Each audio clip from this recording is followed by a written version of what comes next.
Time पंखा चालू करो, साल के पंखा चालू करो। तिवारी जी और वरिष्ठ समाज सेवी राजेंद्र जी आपके बीच में पधारे हुए हैं। आप लोगों को कुछ समाज के क्षेत्र में आपकी आवश्यकता के अनुसार या गाकर हमें सुनाया।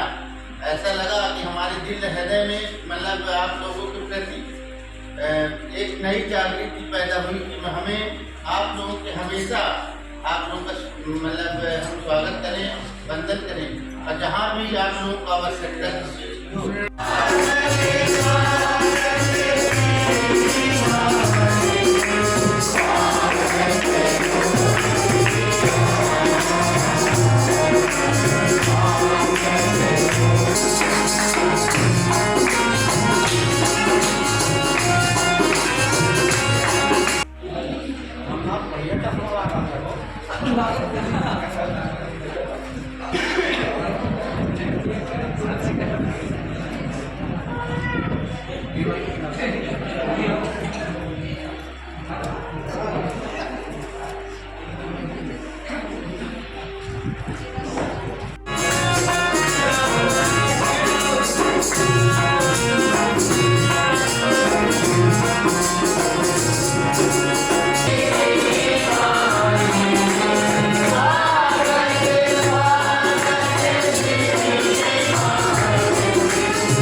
कि आने वाले समय में जैसा कि हमने अभी पूर्व में भी आदरणीय प्रिंसिपल साहब थे और उनसे निवेदन किया कि हमको अपने यहाँ तोहफा ठंडी के समय में और मोजे वितरित करना है।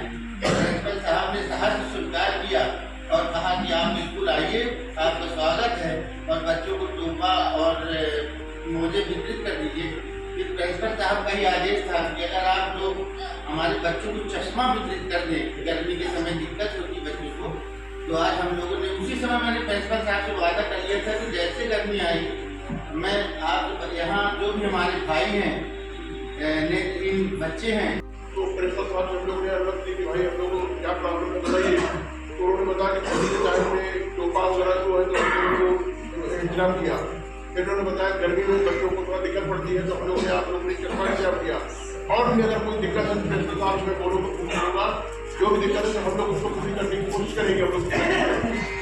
और आप लोग बच्चों जो है हम लोग को आशीर्वाद छात्रों को किस तरह के ये भैया हम लोगों को प्रेरणा मिली।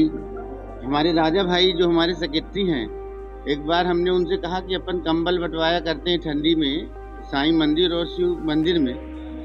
तो राजा भैया यहाँ तो कई लोग हमारे समाज से भी लोग यहाँ पे आते हैं और कंबल जो भी उनके पास सामान रहता है, किसी का जन्मदिन या कुछ तो बंटवाते हैं। तो हमने कहा अपना संगठन रीवा मोटर ट्रांसपोर्ट कई 10 वर्ष से कंबल का वितरण शिव मंदिर में करता आ रहा था।